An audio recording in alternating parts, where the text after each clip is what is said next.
Hello, my name is Mandolin Royal, and today it is weigh day and wing band day for the chicks that came from Chase over at Recreational Homestead up in Michigan.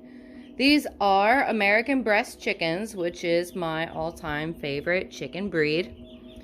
And we're doing this feed trial to figure out what the feed conversion rate is.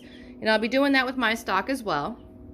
So for today, they are due to have this brooder cleaned out, and I have a flip lid tote, which is my absolute favorite way to move chicks around. And I can close it halfway. They tend to stay in there and be very calm. And if I'm going outside and moving them to another building, I can just close it up like that. There's enough ventilation, and I normally don't have them in here very long anyways. So the first step is going to be catching them and getting them toted up. But real quick, let me take you over to where I'm going to be doing this at and the supplies I have on hand to do this trial.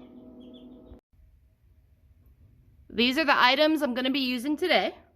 I have these little bitty nippers to get the leg band off that they have, because Chase does indicate what pen those chicks came from, which is really invaluable information. So I'm not going to cut their bands off until I have their new wing band on. And these are the wing bands that will be going on the chicks. I picked off 3 different colors, and I'm going to assign a different color for each color leg band that he put on those chicks. So there are videos online that show how these wing bands go on, and I'm still going to go over it anyways. But these were made really close to us, actually, in northern Kentucky. These are from the National Wing Bands. This is the Jiffy Zip. Very quick and very easy to install. This is the applicator tool. And when you look at it, you're kind of like, whoa, how do I even put it in there? So let me show you real quick. There's a small knob on here, and then the pointy side. When you open the applicator tool, that has a little indent where that little knob goes. So we place that on there, and the tool closes, and it is now ready to go. There is a diagram on the box that lets you know where on the wing. You see this line right here? That's a tendon. And so you're going to want to position the point downward, and it's going to just go through the skin. It's not going to harm anything. It's not going to hurt anything. And it's going to be with the bird all the way through its life. All the way through to the freezer, in case it's a table bird. So in addition to personal identification of a colored and numbered wing band, we're also going to be getting the weights. I'm going to log the band number and the weight and transfer that over to a spreadsheet, because I'm not so whiz-bang that I have a laptop right here with me. But let me go ahead and get everybody caught, and I am not going to drag you through all 25 chicks. I'll just show one, and then we'll see what else is relevant to add on to this video. So I'm most of the way through catching them, and a thought dawned on me to go ahead and record it. And that is my catch method, because these guys have really good vigor. And they are quick to move around. So I'll get into that here in a second. But another thing is, if you see, I still have feed in this feeder, and there's just a teeny little bit left in that one. And I'm going to be pouring that into a scooper and weighing it to deduct it so that we have an accurate representation of how much feed they've actually gone through. And when I look on the floor, on this pee pad I put down, there's some in there that is just going to be chalked up to a loss. And you're going to have that because chickens are dirty birds. But when I go in to catch. I'd never do it from above because that will freak a chicken out every single time. I always keep my hand real low. And if you notice, they're still standing here and they're just kind of watching where I'm at and what I'm doing. So I can sneak towards them and then just get one. Low and slow.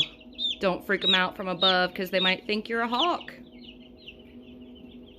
So I'm going to go ahead and get this finished up, and then we'll move over to the overhead view on how this is going to go. Alright, so I've got my babies, I've got my gear. We're ready to get this show on the road. And I didn't shut the lid. And as you can see, they're just kind of hanging out in there. So I'll be able to reach in, grab one, do what I need to do. And then I'm going to flip it over to this tote. And that's what will separate who's finished. So let me go ahead and switch over to the overhead view. And we'll get going. So as I've been going through this process, I've been refining my method as I go.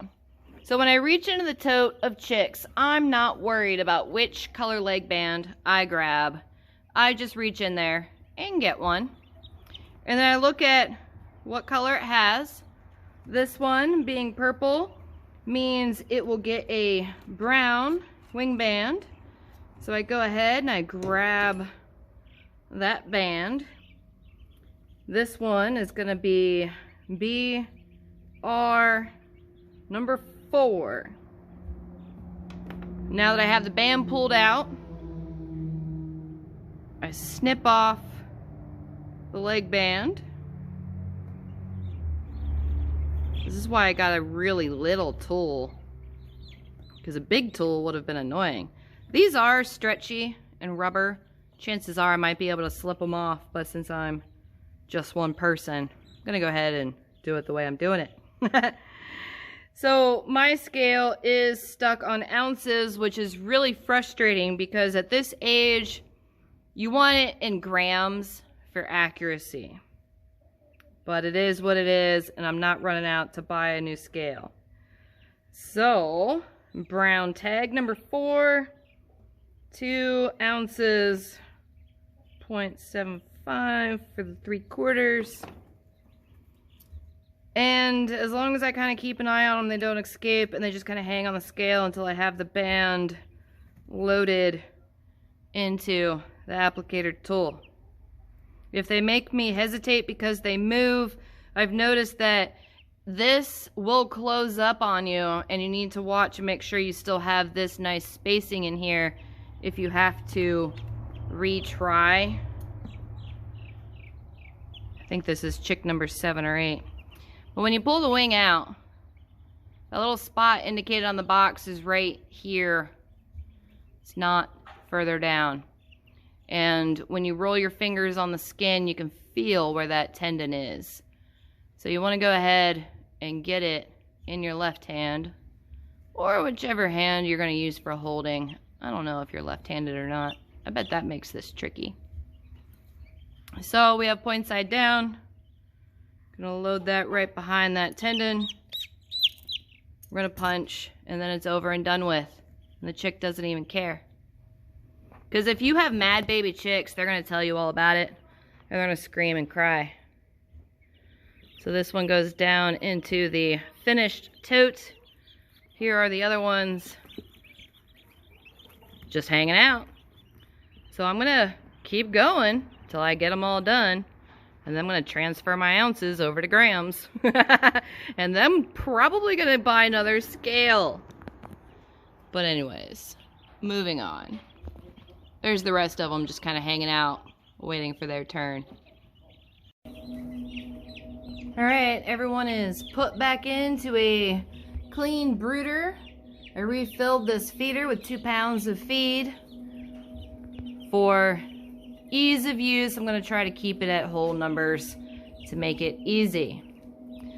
So it looks like Chase actually sent 28 chicks by the time I got done accounting for everybody and swapping out the bands.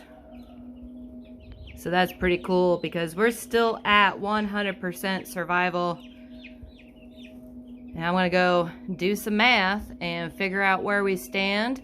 And we're gonna do this every single Sunday to figure out what these birds actually cost to raise between a couple of different bloodlines. So here soon when mine hatch, they'll be added into this group in their own brooder. They're all gonna get grown in their own coop. And we're gonna see what the science says.